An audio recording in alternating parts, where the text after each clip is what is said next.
क्या आपको नहीं लगता कि इंडियन पेरेंट्स को पेरेंटिंग सीखने की ज़रूरत है? मुझे सच में लगता है कि ज़्यादा सीखने की ज़रूरत पेरेंट्स को है, न कि बच्चों को है।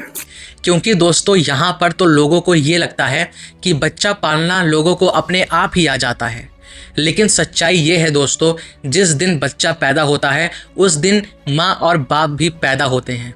पेरेंट होना दोस्तों एक बहुत बड़ी रिस्पॉन्सिबिलिटी है, लेकिन इंडियन पेरेंट्स इसको बहुत ही एक्सट्रीम में लेके चले जाते हैं।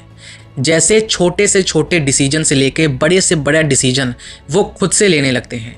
हमारा बेटा कहाँ जाएगा, हमारा बेटा क्या खाएगा, हमारा बेटा किस स्कूल में पढ़ेगा, क्या पढ़ेगा, किससे मिलेगा, अपने लाइफ में क्या करेगा, ये सारी चीज़ें दोस्तों वही लोग डिसीजन लेने लगते हैं।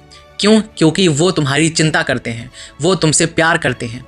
और दोस्तों यही चिंता और प्यार कब एक मैनिपुलेशन में या कहें कि एक परेशानी में बदल जाती है पता ही नहीं चलता। आपने कई बार सुना होगा कि हमारा बेटा हमारे सपने पूरे करेगा, बड़े होकर हमारा नाम रोशन करेगा। दोस्तों इसी सब को करने के लिए एक इंडियन स्टूडेंट कितना प्रेशर में आ जाता है अपने माँ बाप को प्राउड कराने के लिए। और उनका प्राउड का डेफिनेशन क्या है?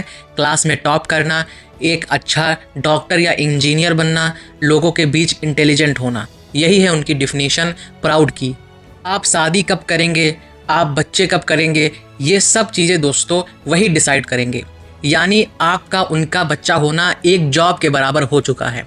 यही दोस्तों प्रॉब्लम है हमारे इंडियन पेरेंट्स की। इस सब के बाद आप अपने सपने कब पूरे करोगे, आप जो करना चाहते हो वो कब करोगे? दोस्तों यही जनरेशनल ट्रॉमा देने के बाद आप भी वही करोगे जो आपके साथ हुआ है। आप भी अपने आने वाली जनरेशन को वही ट्रॉमा दोगे जो आपको मिला है, और फिर ये साइकिल चलती रहेगी और आपकी पूरी जनरेशन इसी साइकिल में फंसी रहेगी। ये पॉडकास्ट दोस्तों मैं इंडियन पेरेंट्स को डिसरिस्पेक्ट करने के लिए नहीं बना रहा हूँ, लेकिन हमें रियलिटी के साथ ही चलना चाहिए।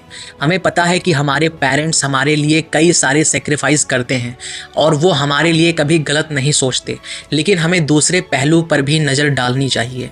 लेकिन दोस्तों कुछ ऐसी चीज़ें भी हैं जो हमें अपने आप से ही डिसीजन लेने चाहिए। जैसे हमें क्या पढ़ाई करनी है, हमारा करियर कौन सा होगा, और इससे ना सिर्फ हमारा लेकिन पेरेंट्स का भी बहुत ज़्यादा फ़ायदा होता है। कैसे, मैं आपको बताता हूँ। इंडियन पेरेंट्स अपने बच्चों को हमेशा फोर्स करते हैं कि सरकारी जॉब की प्रिपरेशन करो, बिना ये समझे या जाने कि उनके बच्चे को उसमें इंटरेस्ट है भी या नहीं।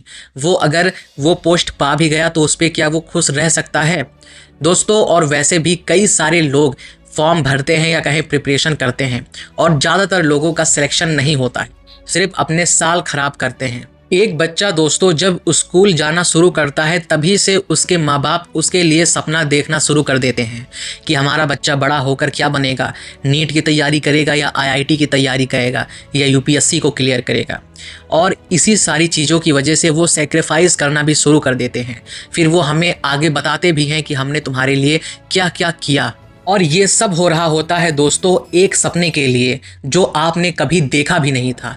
आपके पेरेंट्स ने आपके लिए देखा था और आप अपने सारे सपनों को मार करके अपने माता पिता का सपना पूरा करने में लग जाते हैं, क्योंकि उन्होंने सेक्रीफाइसेस इतने किए हैं आपके लिए। कुछ लोगों का दोस्तों सिलेक्शन हो जाता है, लेकिन कुछ लोगों का नहीं होता, और जिनका नहीं होता वो अपने आप से इतने रूठ जाते हैं, डिसअपॉइंट हो जाते हैं कि वो अपने आप को ख़त्म भी कर लेते हैं।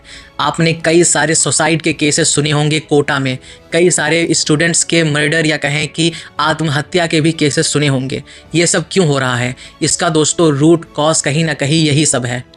दोस्तों पिछले साल हमारे देश में करीबन 3000 लोगों ने सुसाइड किया। 3000 स्टूडेंट्स ने ये सोचकर सुसाइड किया कि अब तो मैं अपने माँ बाप के नज़र में एक फेलियर हूँ, मैंने अपने माँ बाप के इस सपने को भी नहीं पूरा कर पाया जो मेरे लिए इतने सेक्रीफाइस किए। दोस्तों यही आज की रियलिटी है। आज हर घर की, हर मिडिल क्लास घर की यही रियलिटी बनती जा रही है। फिर दोस्तों जब कोई बच्चा किसी एग्ज़ाम को पास नहीं कर पाता है तो उसके घर वालों के द्वारा, उसके माता पिता के द्वारा उसके ऊपर प्रेशर भी डाला जाता है। और वहीं पर दोस्तों जो लोग सुसाइड नहीं करते उनके अंदर अपने पेरेंट्स के लिए एक नफ़रत भी भर जाता है।